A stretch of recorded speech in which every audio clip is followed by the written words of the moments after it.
একদিন তোমারি নাম মসজিদে হবে এলান। তৈরি থেকো, তৈরি রেখো, তৈরি থেকো, তৈরি রেখো, কবরের মাল সামান।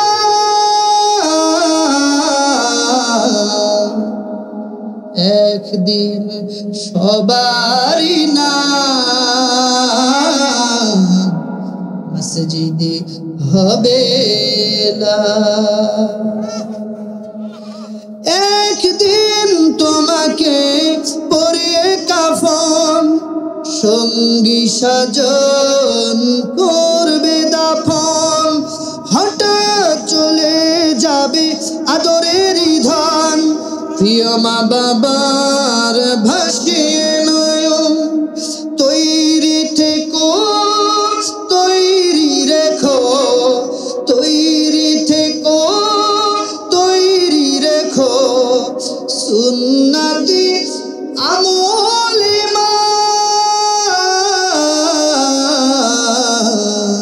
আল্লাহ নবীজির জালিলুল কদর সাহাবী, নাম তার হযরত আব্দুল্লাহ ইবনে সালাম রাদিয়াল্লাহু তাআলা আনহু। এই সাহাবী হতে বর্ণিত, মসজিদে নববীর ভিতরে একদা একদল সাহাবী বসে আছেন। শুধু বসে নাই, আখিরাত কেন্দ্রিক তারা পরামর্শ করছেন, আলোচনা করছেন। সারাদিনের কর্মব্যস্ত শেষ করে আমরা যখন মসজিদে যাই, আমরা দুনিয়াতে যা করি মসজিদে যে ঠিক একই আলোচনা করি। এরা দুনিয়ামুখী নয়, আখিরাতমুখী। তারা আলোচনা করতেছেন। কি আলোচনা করছেন শুনুন। নবীজির অনুপস্থিতি, নবীজি এখনো আসেন নাই। আজকে নবীজি আসলে আমরা একটা কথা জিজ্ঞাসা করব, জানতে চাইব, আল্লাহর কাছে সব থেকে প্রিয় আমল কোনটা, সব থেকে সর্বোত্তম আমল কোনটা? উত্তম না সর্বোত্তম? বুঝেছেন তো কথা? আল্লাহর নবী যদি আমাদেরকে জানায় দেন আল্লাহর কাছে সব থেকে প্রিয় আমল কোনটা, আর আমরা জানতে পারলে আমল করে আল্লাহর প্রিয় বান্দা হয়ে যেতে পারব। কি টেন্ডেন্সি, কি চিন্তা চেতনা! এখানে এসেছি আমরা, হয়তোবা অনেকের অনেক রকম উদ্দেশ্য থাকতে পারে, কিন্তু সাহাবীদের টেন্ডেন্সি, চিন্তা চেতনাকে আল্লাহর নবীজি আসলে আমরা জিজ্ঞাসা করব আল্লাহর কাছে সব থেকে প্রিয় আমল কোনটা। এই আলোচনা করতে না করতেই নবী আমার হাজির। নবী বসে গেলেন, কিন্তু নবীর কাছে আগে কে প্রশ্ন করবে এই সাহসটা হচ্ছে না। কারণ নবী তো আমাদের ইমানের কথা বলে, আমলের কথা বলে, উত্তম উত্তম কাজের কথা বলে। আমরা সেখান থেকে সর্বোত্তম আমল কোনটা, এইটা কিভাবে আমরা প্রশ্ন করব, জিজ্ঞাসা করব? এই সাহস কোন কর্মীর হচ্ছে না। কেমন নেতার কেমন কর্মী! বিশ্ব নবীজি আমার সাল্লাল্লাহু আলাইহি ওয়াসাল্লাম এবার আসলেন, কর্মীদের মুখের দিকে তাকিয়ে দেখতে পারলেন, বুঝতে পারলেন আমার কর্মীরা হয়তো তাদের কিছু চাহিদা আছে, সেই চাহিদা আমাকে পূরণ করা লাগবে। এইবার নবীজি সাহাবীদের মধ্য থেকে এক এক করে নাম ধরে ধরে ডাকলেন এবং কাছে বসালেন। এবার বললেন, বলো তোমরা কি বলতে চাও? নবীজি আমার যখন অনুমতি দিলেন, অনুমতি পেয়ে সাহাবীদের সাহস বেড়ে গেল এবং বললেন, ইয়া রাসূলুল্লাহ, হাবিবাল্লাহ, আপনি আসার আগে আমরা আলোচনা করছিলাম আল্লাহর কাছে সব থেকে প্রিয় আমল কোনটা, সব থেকে সর্বোত্তম আমল কোনটা। যদি আপনি আমাদেরকে জানায় দিতেন, আপনি যদি আমাদেরকে বলে দেন, আমরাও সে আমলটা করে আল্লাহর প্রিয় হতে চাই। সুবহানাল্লাহ। নবী কলিজাটা ঠান্ডা হয়ে গেল, প্রশান্তি সময় হয়ে গেল, আমার সাহাবীরা আখিরাত কেন্দ্রিক চিন্তা চেতনা করেন। আল্লাহর নবীজি আমার ওহী ব্যতীত কোনো কথা বলতেন না। অপেক্ষা করলেন। আল্লাহ সুবহানাহু ওয়া তাআলা জিবরিলের মাধ্যমে ওই মুহূর্তে কোরআনুল কারীমের 61 নম্বর সূরা 14 আয়াত বিশিষ্ট সূরা আস-সাদ, এই সূরা আল্লাহ জিবরিলের মাধ্যমে আল্লাহর নবীকে নবীর উপরে নাজিল করে জানায় দিলেন, এই সূরার ভিতরে আমি আল্লাহর কাছে সবথেকে প্রিয় আমল হওয়া সেই কথাটা আমি নোট করে দিয়েছি। নবী আপনি আপনার সাহাবীদেরকে জানায় দিন, আর কিয়ামত পর্যন্ত ধারাবাহিকতাভাবে এই কথা সবার কর্ণকুহরে পৌঁছে যাবে। একটু জোরে জোরে বলা যাবে কি সুবহানাল্লাহ। ওই মুহূর্তে সূরা সাফ নাজিল হয়ে গেল। আল্লাহ নবীজি তেলাওয়াত করে শোনালেন আল্লাহর কাছে সবথেকে প্রিয় আমল কোনটা, সবথেকে সর্বোত্তম আমল কোনটা। সাহাবীরা আমল করলেন, আল্লাহ প্রিয় হয়ে গেলেন। একটু জোরে বলা যাবে না আল্লাহু আকবার। আমি উপস্থিত আজকের এই কোরআনের প্রিয় পাঠকেরা, শ্রোতারা, সকলের কাছে জানতে চাই, সাহাবীরা জেনেছেন এবং আমল করে আল্লাহর প্রিয় হয়েছেন। আজকের এই আলোচনার মধ্যে, আজকের এই মাহফিলের আয়োজনের মধ্য দিয়ে আমাদের কি সেই ইচ্ছা হয় যে আল্লাহর কাছে সবথেকে প্রিয় আমল কোনটা জানার মধ্য দিয়ে সামি'না ওয়া আতা'না আমরা মানার প্রস্তুতি গ্রহণ করে আমরা এখান থেকে আল্লাহর প্রিয় হতে চাই? সেই ইচ্ছাটা কি আমাদের সকলের আছে ভাই? দেখি শুরুতে আমি দুহাত তুলে দেখতে চাই, সেই ইচ্ছাটা কার কার আছে আল্লাহর কাছে প্রিয় হওয়ার? লিল্লাহি তাকবীর। হাত না দেন, লিল্লাহি তাকবীর। আল্লাহ এই হাতগুলো তুমি কোরআনের জন্য কবুল করো। আল্লাহ প্রিয় আমল শোনার জন্য তোমার কাছে সর্বোত্তম আমলটা কি শোনার জন্য প্রস্তুতি নিচ্ছে। আল্লাহ শোনার মধ্য দিয়ে আমাদের মানার প্রস্তুতি নেওয়ার সেই তৌফিক তুমি দান করো। একটু জোরে বলুন আমিন। মহব্বতের সাথে দরুদ পড়েন আল্লাহুম্মা সাল্লি আলা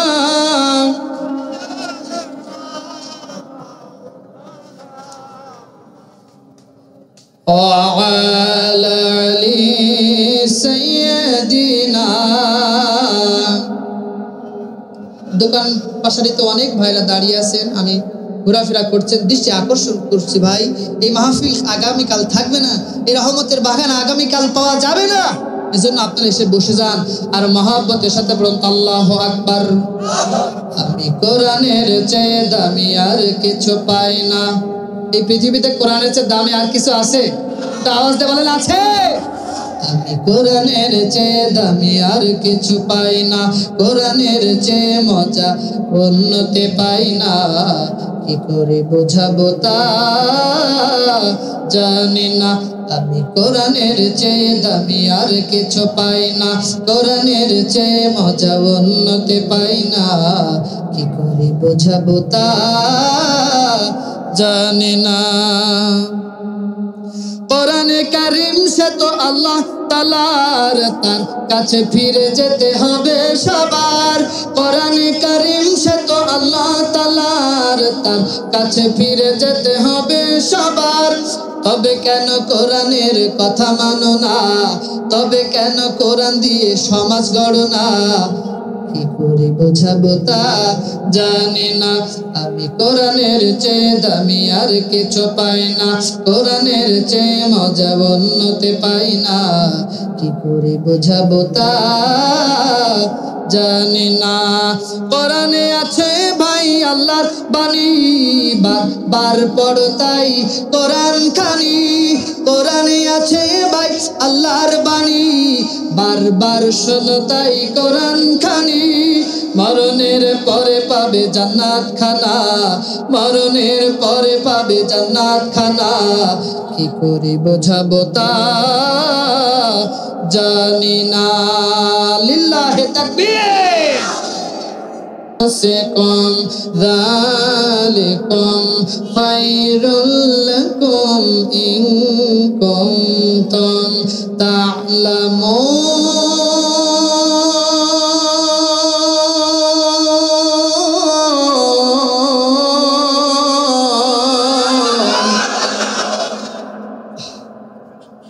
তেলাওয়াত শুনতে মজা লাগে। আল্লাহ আল্লাহ। রব্বুল আমিন বললেন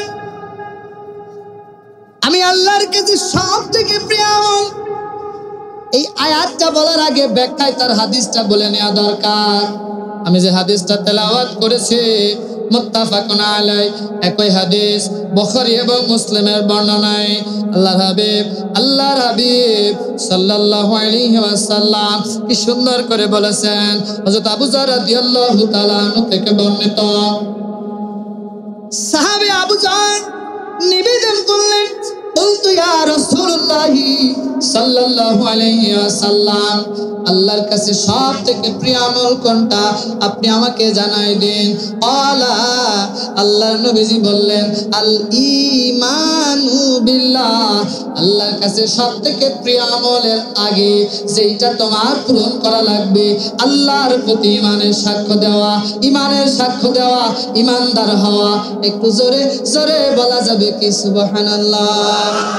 কারণ ইমানবিহীন কোন মানুষের আমল আল্লাহ কবুল করবেন। ইমানবিহীন কোন মানুষ আল্লাহর জান্নাতে যেতে পারবে? তো আমাকে সহযোগিতা করুন হ্যাঁ না বলে। ইমানবিহীন কোন মানুষ আল্লাহর জান্নাতে যেতে পারবে?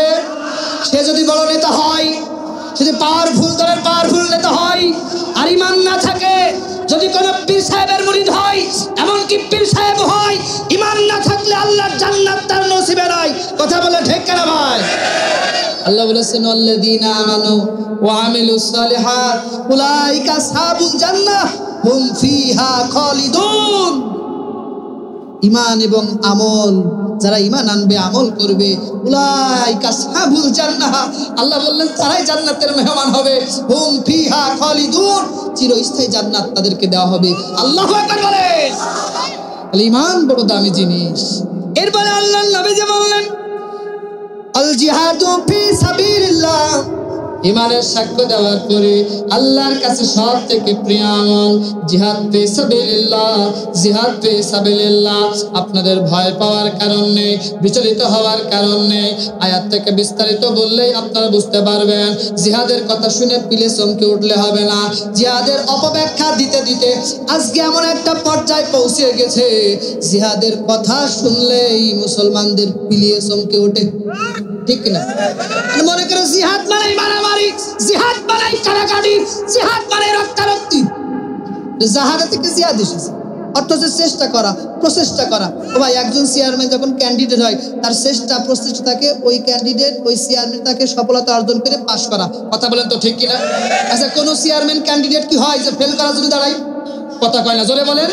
তার চেষ্টা প্রচেষ্টা একটাই, আমাকে হ্যাঁ এইটার নামই জিহাদ করা। এটার নাম কি? হ্যাঁ। এখন জিহাদের আর বেশি বলার সুযোগ নাই। এখন আসেন, আল্লাহ আয়াতের মাধ্যমে আমাদেরকে জানিয়ে দিয়েছেন আল্লাহর কাছে সবথেকে প্রিয় আমল কোনটা। আয়াতের ব্যাখ্যায় আমি একটা হাদিস বলে এসেছি, এখন সরাসরি আয়াতে প্রবেশ করতে চাই।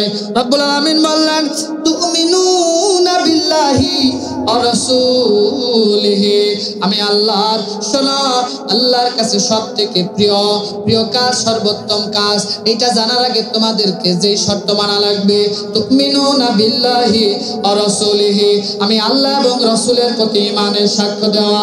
একটু জোরে জোরে বলা যাবে কি সুবহানাল্লাহ।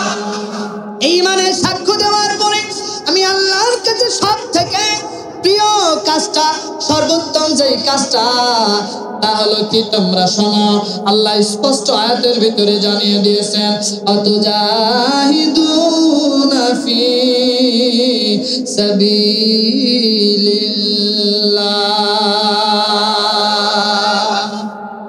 আল্লাহ বলেছেন আতুজাহিদুনা ফি সাবিলিল্লাহ, আল্লাহর রাস্তায় জিহাদ করা, সংগ্রাম করা, এটা হচ্ছে আমি আল্লাহর কাছে সবথেকে প্রিয় আমল, উত্তম আমল, সর্বোত্তম আমল। একটু জোরে বলা যাবে কি আল্লাহু আকবার? তাহলে ঈমানের সাক্ষ্য দেওয়ার পরে আল্লাহর কাছে সবথেকে প্রিয় আমল কি? জিহাদ ফি সাবিলিল্লাহর কাজ করা। এখন জিহাদ ফি সাবিলিল্লাহর অর্থ যদি আমরা বুঝি তাহলে ভয়টা কেটে যাবে। জিহাদ ফি সাবিলিল্লাহর অর্থ হচ্ছে ইসলামী আন্দোলন, ইসলাম কায়েম করা, দিন কায়েম করা। আচ্ছা, আমার তো মনে হয় না এই চুয়াডাঙ্গা, এই জীবননগর সদর পাড়ার আশেপাশে এইটার বিপক্ষে কেউ নেই, কথা বলে ঠিক কিনা? দল মত নির্বিশেষে সবাই চায় যে ইসলাম কায়েম হোক, কথা বলেন ঠিক কিনা? আমি একাই বলছি না, আমার সাথে আপনারা একমত আছেন? তো কথা বলেন তো ঠিক কিনা? ও ভাই দেখেন, ওই যে আমরা অনেক সময় বক্তৃতা দেওয়ার সময় দেখি শুনি যে মাদককে না বলুন, ইমাম সাহেব বলে, মুসল্লি বলে, নেতা বলে, সবাই বলে মাদককে না বলুন। আচ্ছা, মদ যে মাদক, এটার কোনো সন্দেহ আছে ভাই? আচ্ছা, মাদককে না বলি সবাই বলে, কিন্তু এই মাদকের লাইসেন্স দেওয়া হয় সেই পার্লামেন্ট থেকে। আমরা বলি, আমরা নাও বলি, এবং ওই মাদকের লাইসেন্স যেন পার্লামেন্ট থেকে না হয় সেইটাও চেষ্টা করি, কথা বলে ঠিক কিনা? আর শুধু মাদককে না বলুন চিল্লায়া চিল্লায়া ওই পার্লামেন্টে মাদকের লাইসেন্স দেয়, এটা মুসলমানদের সাথে ধোঁকাবাজি ছাড়া আর কিছুই নাই, কথা বলে ঠিক কিনা ভাই? এই জন্য আমরা কথার সাথে কাজের মিল রাখতে চাই, কথা বলে ঠিক কিনা? এই যে ইসলাম প্রতিষ্ঠিত হয়ে যাক, ইসলাম কায়েম হয়ে যাক, এটা আমার তো মনে হয় চাই না এমন কোনো ভাই নেই, কথা বলেন ঠিক কিনা? ও ভাই সম্মানিত উপস্থিতি, তাহলে আমি আর একবার রিপ্লে করছি, আল্লাহর কাছে সব থেকে প্রিয় কাজ ইমানের সাক্ষ্য দেওয়ার পরে জিহাদ ফি সাবিলিল্লাহর কাজ করা। এর সাথে কি কোনো সন্দেহ আছে নাকি কারো? জোরে বলেন আছে, জোরে বলেন আছে। এখন এই কাজটা করলে ক্ষতি কি, করলে লাভ কি, আর না করলে ক্ষতি কি, এই দুইটা জিনিস যদি আমরা জানতে পারি তাহলে খুব সহজেই আজকের আলোচনাটা আমাদের আমলের জন্য সহজ হবে। সম্মানিত উপস্থিতি, কারণ প্রত্যেকটা কাজে লাভ আর ক্ষতি হিসাব করেই আমরা করি, কথা বলেন তো ঠিক কিনা? ও ভাই আজকে আমরা যেখান থেকে এই মাহফিলে এসেছি আমরা সবাই একটু লাভের ধান্দা এসেছি, কথা বলেন ঠিক কিনা? আমাদের একটাই লাভ, চূড়ান্ত লাভ, আল্লাহর জান্নাতের মেহমান হওয়া। এই বাজার দুনিয়ার কোনো লাভ নাই, কথা বলেন ঠিক কিনা? কি আমার সাথে একমত? একমত কার দুই হাত তুলে আল্লাহকে দেখান, লিল্লাহি তাকবীর। আলহামদুলিল্লাহ, জান্নাতে যাওয়ার উদ্দেশ্য করে এখানে আসা। এখন এই কাজটা আল্লাহর কাছে সব থেকে প্রিয় কাজটা করলে লাভ কি, না করলে ক্ষতি কি, এই কথাটুকু না জানলে আসলে আমাদের আলোচনাটা ফলপ্রসূ হবে না। এই জন্য আমি জানতে চাই, আপনারা আগে লাভ জানবেন না ক্ষতি জানবেন? ক্ষতি পাইছি একটা মুরব্বী এই জীবনে সর্বপ্রথম, কেউ এই পর্যন্ত ক্ষতি আগে জানতে চাইনি ভাই, সব লাভ জানতে চেয়েছে। আপনারা বলেন তো, লাভ জানতেছেন না ক্ষতি জানতে চান? লাভ তো ভালো, তাই যে উল্টো শ্রোতা পাইছি দেখছি যত জায়গায়। এই গত 14 তারিখে বরিশালে ছিলাম, একেবারে সীমান্ত চর এলাকায়, একেবারে চর এলাকায়। তা আমি যেখানে আমার প্রোগ্রাম, ওই প্রোগ্রামের একেবারে একটা চরের উপরে, আমি যদি কোনো অবস্থাতেই যদি আমাকে কেউ আক্রমণ করে পূর্বের মতন, তাহলে নদীতে ঝাঁপ দিয়ে ছাড়া বাঁচার আর কোনো লাইন নেই। চিন্তা করলাম এই শীতের ভিতরে নদীতে ঝাঁপ দেওয়ার তো সুযোগ নেই, তাইলে যা আছে কপালে দেখা যাবে সকালে, কিন্তু কোরআন থেকে হক কথা বলা কমতি করা যাবে না, কথা বলা ঠিক না। আমি জিজ্ঞাসা করেছি আপনারা লাভ জানবেন না ক্ষতি জানবেন? বলছে আমরা লাভ জানবো। সবাই দেখি লাভের পক্ষে, আর এখানে উল্টো হয়েছে ক্ষতির পক্ষে। হ্যাঁ, আমার সাথে একমত। জমিন চাষ করতে হলে আগে আগাছা মুক্ত করতে হবে, আগাছার ভিতরে বীজ বপন করলে ভালো ফসল আশা করা যায় না, কথা বলে ঠিক কিনা? এই জন্য উঠবে, ছেড়বে, কাটবে, আগের থেকে যাক, ভেজাল মুক্ত ইমানদার থাক, কথা বলে ঠিক কিনা?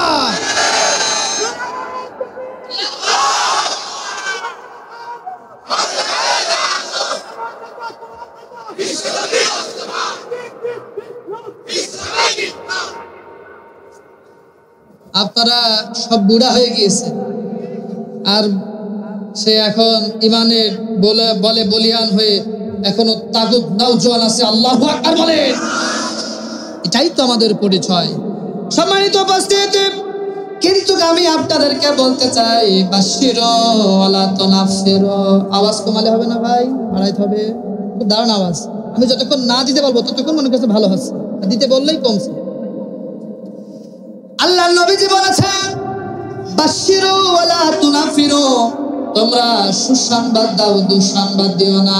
আমি আজকে আলোচনার এই ময়দান থেকে দুঃসংবাদ দেওয়ার জন্য আসি নাই, সুসংবাদ দেওয়ার জন্য এসেছি। যারা ইমানের সাক্ষ্য দিয়েছে, আল্লাহর জান্নাতের মেহমান হওয়ার জন্য হাতটা তুলে দেখিয়েছেন, আল্লাহর কাছে সর্বোত্তম কাজটা করার জন্য প্রতিশ্রুতি দিয়েছেন। এখন শুনুন, সেই কাজটা না করলে ক্ষতি কি? এই ক্ষতিটা আমাদের জানা লাগবে এবং মানা লাগবে। ক্ষতিটা হচ্ছে, আমি দুইটা পয়েন্টে আপনাদেরকে জানাতে চাই। এক নম্বর ক্ষতি, আপনারা একটু নোট করবেন, সুনানে আবু দাউদের 2502 নম্বর হাদিস, সুনানে আবু দাউদের 2502 নম্বর হাদিস। ক্ষতিটা কি আমি আপনাদেরকে একটু সংক্ষিপ্তভাবে জানিয়ে আসি। ও কোরআনের প্রিয় পাঠকেরা, আল্লাহর হাবিব সাল্লাল্লাহু আলাইহি সাল্লাম বলেছেন, আন আবি হুরায়রাতা আনিন নবী সাল্লাল্লাহু আলাইহি ওয়াসাল্লাম قال من مات ولم يغزى ولم يحدث به نفسه مات على شعبة من نفاق। কি কঠিন কথা, মনোযোগ দিয়ে শোনা লাগবে। আল্লাহ নবী সাল্লাল্লাহু আলাইহি সাল্লাম বলেছেন, যে ব্যক্তি, একটু বলেন তো আমার সাথে কথা বলেন, কোন ব্যক্তি? আমি যতটুকু বলছি আপনি ততটুকু বলেন, কোন ব্যক্তি? আবার বলেন, যে ব্যক্তি। আল্লাহর হাবিব বললেন, যে ব্যক্তি এমন অবস্থায় মারা গেল। কেমন অবস্থায়? হ্যাঁ, এমন অবস্থায়, আগে আমার কথাটুকু বোঝেন। এমন অবস্থায় মারা গেল, সে জিহাদ করেনি, ইসলামী আন্দোলন করেনি, ইসলাম প্রতিষ্ঠিত হোক এটা চাইনি, বরং তার বিরুদ্ধচারণ করেছে, মুখে বলেছে এক আর কাজে করেছে আর এক। আল্লাহর হাবিব বলেছেন, শোনো, যে ইসলাম প্রতিষ্ঠার আন্দোলন করেনি এবং মনের থেকেও কোনোদিন চায়নি যে এই জমিনে ইসলামটা কায়েম হয়ে যাক, আল্লাহর নবীজি বললেন, মাতা আলা শুবাতিন মিন নিফাক। ওই শ্রেণীর মানুষেরা যখন মারা যাবে, তখন টাটকা টাটকা সলিড মুনাফিক হয়ে মরবে।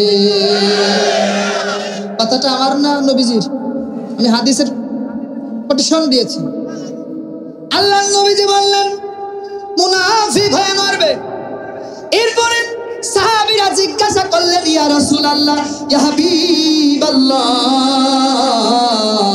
ওই মানুষটা যদি নামাজি হয়, কারণ মুনাফিক তো হিন্দুদের মধ্য থেকে হয় না, মুনাফিক তো বৌদ্ধদের মধ্য থেকে হয় না, খ্রিস্টানদের মধ্য থেকে হয় না, ইহুদিদের মধ্য থেকে হয় না, মুনাফিক তো মুসলমানদের ঘরের থেকে হয়। আল্লাহর নবীজি বললেন, যদি ওই মানুষটা, সাহাবীরা জিজ্ঞাসা করলেন, ইয়া রাসূলুল্লাহ, ইয়া হাবিবাল্লাহ, যদি মানুষটা নামাজ পড়ে, রোজা রাখে, যদি রোজা রাখে, হজ করে, যাকাত দেয়, দান করে, সাদকা করে, মসজিদ মাদ্রাসার দায়িত্বশীল হয়, তারপরেও কি হবে? আল্লাহর নবীজি আমার আরেকটা হাদিসের কোটেশন দিয়ে জানিয়ে দিয়েছেন, জামে আত-তিরমিজি 2863 নম্বর হাদিস। আনিল আশআরি রাদিয়াল্লাহু তাআলা আনহু قال قال رسول الله صلى الله عليه وسلم انا امركم بخمسillah بالجماعه والسمع والطاعه والهجره والجهاد في سبيل الله وانه من خرج من الجماعه قيد شبر فقد قال عارف قتل الاسلام من عنقه الا ان يرجع من ومن دعا بدعوه الجاهليه فهو من جزاء جهنم وان صلى وزعم انه المسلم رواه الترمذي। আল্লাহ নবী সাল্লাল্লাহু আলাইহি সাল্লাম আরেকটা হাদিস দিয়ে সাহাবীদের কথার উত্তর দিয়েছেন, শোনো, ওয়াইন সামা ওয়াসাল্লা, ওই মানুষটা যদি নামাজ পড়ে, রোজা রাখে, এরপর যদি দিন কায়েমের আন্দোলন না করে, এই জমিনের দিন প্রতিষ্ঠিত হয়ে যাক এটা না চায়, তারপরে আল্লাহর নবী বললেন, এবং ওয়াজামা আন্নাহু মুসলিম, এবং নিজেকে কলার ঝাঁকায় মুসলমান দাবি করে। আল্লাহর হাবিব বললেন, শোনো, ও তো শুধু মুনাফিকই হবে তা নয়, ও মুনাফিকও হবে এবং সরাসরি মরণের পরে যাবে জাহান্নামে। ঠিক না বেঠিক? সবাই না কিছু কিছু আওয়াজ দিয়ে সবাই, এই কথাটা আমার না আল্লাহর, এই কথা আমার না নবীজির। তাহলে আমার কথা আপনারা ভায়োলেশন করতে পারেন, ডাইভার্ট করতে পারেন, না মানতে পারেন, এখান থেকে স্টেজ থেকে আমাকে নামিয়ে দিতে পারেন, আমাকে এখন পুলিশে দিতে পারেন, কিন্তু আল্লাহর কোরআন এবং হাদিসের কথা অমান্য করলে সে মুসলমান থাকে না। কথা বলেন ঠিক কিনা?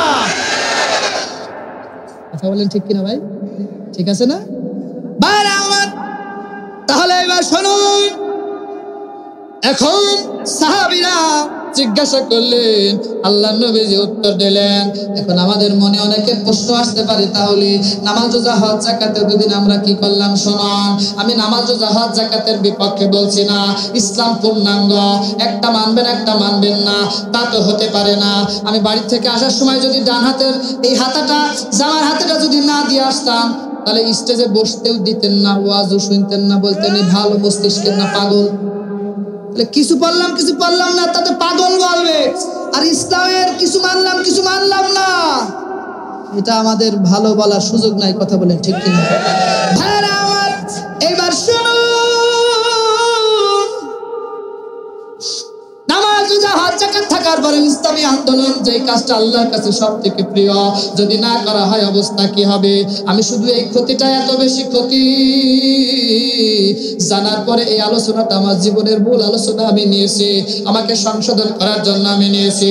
আমি যখন এই আলোচনার পরিপ্রেক্ষিতে সূরা আত-তাওবা 9 নম্বর সূরা আত-তাওবা 80 থেকে 84 নম্বর আয়াতটা যখন আমি পড়লাম, তখন বিশিষ্ট একটা ব্যক্তির ইতিহাস আমি এই আয়াতের ভিতরে পেয়েছি, জীবনী পেয়েছি। নাম কি?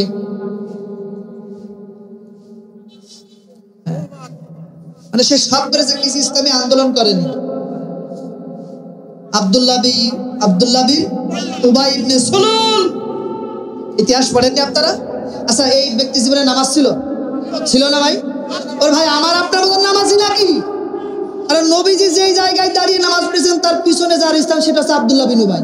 আমি কি আপনি একদিন কি বিশ্বনবীর পিছনে নামাজ পড়ার সুযোগ হয়েছে ভাই? বলেন, হয়েছে ভাই? কিন্তু আব্দুল্লাহ বিন উবাই নবীজির পিছনে স্বয়ং মুসাল্লি, সব ঠিক আছে, কিন্তু উহুদের ময়দানে যখন ডাক এসেছে, জিহাদের ময়দান, আল্লাহর জমিনে দ্বীন কায়েমের আন্দোলনের ডাক যখন এসেছে, সংগ্রামের ডাক যখন এসেছে, নবীজি খুব কষ্ট করে 1000 সাহাবী গুছিয়েছেন। ওইদিকে কাফিররা 3000, ওদের অস্ত্র শস্ত্র সজ্জাপাতি সব আছে, মুসলমানদের কিছুই নাই। শুধু আল্লাহু আকবারের ওই স্লোগান নিয়ে, কিছু ভাঙা তরবারি নিয়ে, কিছু ঢাল নিয়ে, খাবার নাই, ক্ষুধার্ত অবস্থায় উহুদের ময়দানে যখন রওনা দিয়েছেন, পথিমধ্যে ওই নামাজ রোজা হজ যাকাত আদায়কারী আব্দুল্লাহ বিন উবাই আরো 300 জন লোক নিয়ে ভাই গেছে। যারা বলেন নাউজুবিল্লাহ, একা ভাগেনি, মোট 300 জন। আল্লাহ নবী উহুদের ময়দানে যে দেখলেন মাত্র 700 জন, আসতাম 1000, আর 300 গেল কই? জানতে পারলেন আব্দুল্লাহ বিন উবাই নেতৃত্বে চলে গিয়েছে। আল্লাহ নবীজি মনটা নরম করলেন, চোখ দিয়ে ঝলমল করছেন, পানি ঝরার মতো হচ্ছে, মনটা খারাপ, টেনশন মুখে ছাপ।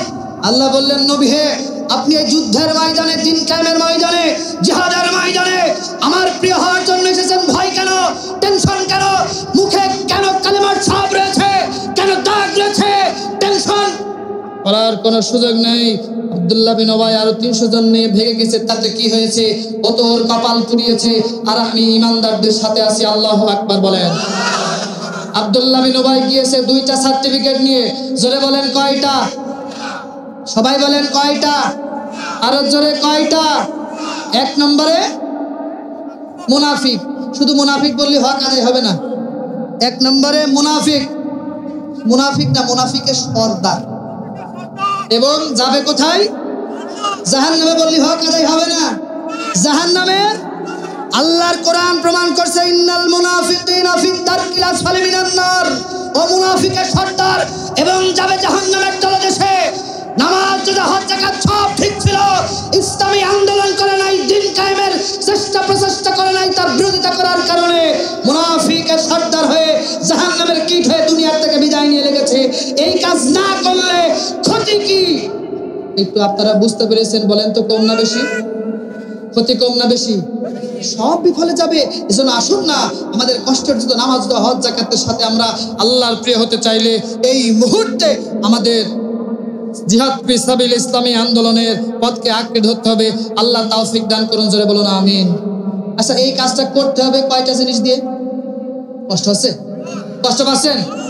এই জিহাদ ফি সাবিলের কাজ করতে হলে, ইসলামী আন্দোলন কাজ করতে হলে, আল্লাহর প্রিয় হওয়ার জন্য এই মুহূর্তে কাজ করতে হলে আমাদের 2টা জিনিস লাগবে। একটু জোরে বলতে, কয়টা? সবাই বলেন কয়টা? সেই কথাটা আল্লাহ সুবহানাহু ওয়া তাআলা বলেছেন। রব্বুল আমিন বললেন, বিআমওয়ালিকুম ওয়া আনফুসিকুম, তোমাদের যেই জান আমি দিয়েছি আর যেই মাল সম্পদ দিয়েছি, জান এবং মাল, এই জান এবং মাল দিয়ে জিহাদ ফি সাবিলিল্লাহ, ইসলাম আন্দোলনের কাজ করা, এইটা তোমরা করবে আমি আল্লাহর কাছে সব থেকে প্রিয় হওয়ার জন্য। তোমরা প্রিয় হয়ে যেতে পারবে, তাই জান এবং মাল এটা দাও। আওয়াজ দিয়ে বলেন না কার জন্য? যতক্ষণ পর্যন্ত সংশয় সন্দেহের ভিতরে থাকবেন, জান আর মাল আল্লাহকে দেওয়ার সুযোগ হবে না, যতক্ষণ পর্যন্ত আমরা নিয়ত করতে পারবো না, ততক্ষণ পর্যন্ত জান্নাতের আশা করা যাবে। জোরে বলেন যাবে। এই কথাটা আল্লাহ কুরআনুল কারীমের 9 নম্বর সূরা আত-তাওবার 111 নম্বর আয়াতে বলেছেন, ইন্নাল্লাহা আশতারা মিনাল মুমিনিনা আনফুসাহুম ওয়া আমওয়ালাহুম বিআন্না লাহুমুল জান্নাহ। সূরা তাওবার 111 নম্বর আয়াত। আল্লাহ বললেন, ও দুনিয়ার ঈমানদারেরা, তোমাদের জান আর মাল আমি আল্লাহর কাছে দাও, আল্লাহর কাছে বিক্রয় করে দাও, বিনিময়ে জান্নাতের মালিক হয়ে যাও। তাহলে যতক্ষণ পর্যন্ত আল্লাহর জন্য, আল্লাহর প্রিয় হওয়ার জন্য জানমাল আমরা ব্যয় করতে না পারছি, ততক্ষণ পর্যন্ত আল্লাহর প্রিয় হওয়ার সুযোগ নাই। শুধু ওয়াজ শুনে ভালো লাগলেই হবে না, আল্লাহর প্রিয় হওয়ার জন্য আমল করা লাগবে। কথা বলেন ঠিক কিনা? রাজি আছি তো সবাই? কারা কারা রাজি আছি? দু হাত তুলে আল্লাহকে দেখাই। লিল্লাহি তাকবীর। মহব্বতের সাথে দরুদ পড়েন, আল্লাহুম্মা সাল্লি আলা।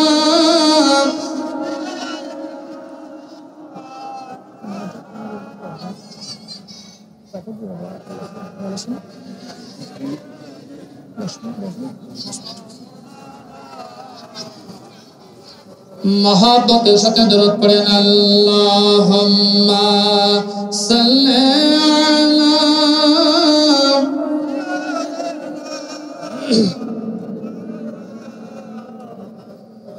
وعلى آل سيدنا।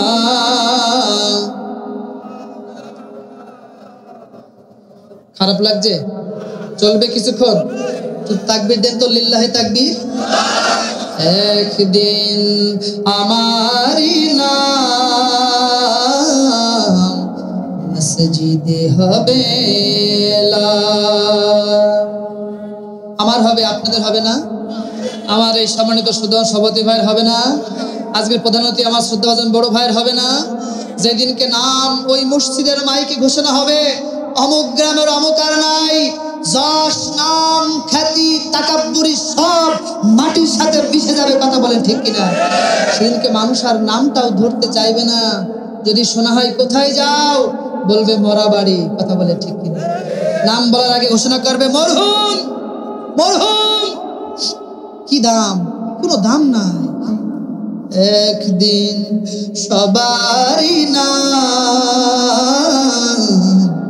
মসজিদে হবে। এখানে বসে আছি, এই রাতটা আমাদের অনেকের জন্য শেষ রাত হয়ে যেতে, বাড়ি থেকে বের হয়েছে আর ফিরে নাও যেতে পারি। আমার শ্রদ্ধাভাজন বড় ভাইয়ের সাথে আসার সময় তার সাথে অনেক ভাইরা এসেছেন, কিন্তু আজকের রাতটা যদি শেষ রাত হয়ে যায়, কবরে নামানোর আগ পর্যন্ত এই মানুষগুলো থাকবে, কিন্তু ওখানে আর একটা ঘন্টার জন্য কেউ দাঁড়াবে না। এটাই দুনিয়ার নিয়ম। এখানে বসে আছেন, হয়তো বা অনেকের মা নাই, এই দুই হাতে কত ভাই তার মাকে কবরে নামিয়েছেন। ওই মা হাজার হাজার মন মাটি বুকে নিয়ে কবরে শুয়ে আছে। অনেকের বাবা নাই, আহা, যে বাবা নিজে খাই নাই, ভালো একটা পোশাক পরে নাই, না পরে আমাদেরকে পরিয়েছে, না খেয়ে আমাদেরকে খাওয়াইছে, ওই বাবা অনেকে কবরে। এই দুই হাতে অনেকেই বাবার লাশটা দাফন করেছেন। আছেন এমন সন্তান এখানে? দেখে আমি দেখতে চাই, মা নেই কার? মা নেই? কত মানুষের মা নেই, বাবা নেই কার? বাবা নেই। কত মানুষের ওই মা বাবা কবরে। আজকে আমরাও পরে তাদের জন্য অনেক কিছু করার ইচ্ছা থাকলেও আর বেশি কিছু করার নাই, কিন্তু আজকে এখানে এসেছি এই মাহফিল থেকে আমরা তাদের জন্য অন্তর খুলে দোয়া করতে পারি। কথা বলেন ঠিক কিনা? আমি আপনাদেরকে আবদার করব, ওই মা হারানো বাবা হারানো সন্তানেরা এখানে বসে আছেন, অনেকে বাবা বসে আছেন, পর্দার অন্তরে মারা বসে আছেন, তাদের সন্তানকে হারিয়েছেন। ও ভাইরা রে আমার, তাদের জন্য দোয়া না করে এখান থেকে উঠবেন না। আমি আপনাদেরকে বলতে চাই, সম্মানিত উপস্থিতি, ওই মা চলে গেল, ওই বাবা চলে গেল, ওই মা বেঁচে থাকলে মায়ের পিছনে একটা খরচা, ওই বাবা বেঁচে থাকলে বাবার পিছনে একটা খরচা। যেমন আমার মা জননী অসুস্থ হয়েছিল কিছুদিন আগে, পড়ে যে হাতটা ভেঙে গিয়েছিল, এই হাতের অপারেশন করতে অনেক টাকার প্রয়োজন। আমরা দুইটা ভাই একেবারে খুব কঠিন অবস্থাতেই মায়ের অপারেশন করেছিলাম, কিন্তু কিছুদিন না খেয়ে থাকলেও অন্তরে প্রশান্তি এসেছে যে আমাদের অর্জিত কিছু টাকার বিনিময়ে আমার মার হাতটা আল্লাহ তুমি সুস্থ করে দিয়েছ। আল্লাহু আকবার। অনেকের মাত কবরে হয়তোবা সেই টাকাটা খরচা নাই, বাবা কবরে হয়তোবা জীবিত থাকলে অসুস্থ অবস্থায় ঔষধ লাগতো। আমার ভাইরা, আল্লাহর জমিনের দিন কায়েম হয়ে যাওয়ার যতগুলি মাধ্যম আছে তার ভিতরে অন্যতম মাধ্যম আছে মসজিদে মাদ্রাসা দ্বীনি আন্দোলন। এই মাদ্রাসা থেকে যদি এখান থেকে কোরআন তেলাওয়াত হয়, এখান থেকে হাদিস তেলাওয়াত হয়, এখান থেকে কোরআন ওয়ালা হয়, এখান থেকে হাদিস ওয়ালা হয়, এরা মানুষের ভিতরে কোরআনের দাওয়াত ছড়ায়, কোরআনের দাওয়াত ছড়ায়, হাদিসের দাওয়াত ছড়ায়। মসজিদ থেকে থাকলে, মাদ্রাসা থেকে থাকলে ইসলাম থেকে থাকবে। কথা বলেন ঠিক কিনা? যে এলাকায় মাদ্রাসা কম, ওই এলাকায় দিনদার মানুষের সংখ্যা হিসাব করলে কম। আমি গত 2-3 বছর আগে চট্টগ্রাম হাটহাজারীতে গিয়েছিলাম। বিকালে যখন আসর পরে আমি যখন বের হতাম, আমার কাছে একটা অন্যরকম প্রশান্তি লাগতো। আমি দেখতাম আমার মনে হয় আসর পরে যখন মাদ্রাসার ছাত্ররা বের হয়, তখন আমার মনে হতো যে জান্নাতে ফেরেশতারা হয়তো ব্যায়াম করে বের হবে, সবাই একই রকম পাঞ্জাবি, একই রকম পাগড়ি পরে একই সাথে বের হতো। দিনদার পরহেজগার মানুষের সংখ্যা অনেক বেশি আমি দেখেছি। আমার ভাইরা, এই মাদ্রাসায় গত কয়েকবার আমি এসেছি। গতবারের তার আগের বার বৃষ্টির মধ্যে আলোচনা আপনারা এখানে শুনেছেন, তাম্বু মাথায় দিয়ে দাঁড়িয়ে দাঁড়িয়ে শুনেছেন। এটা তো সেই ময়দান। আপনাদের অন্তরে ভালোবাসা মাদ্রাসার প্রতি অনেক বেশি, মাহফিলের প্রতি অনেক বেশি, কোরআনের প্রতি অনেক বেশি। আজকে সেই ভালোবাসার প্রমাণ দিয়ে আজকের এই মাদ্রাসার জন্য অন্তর খুলে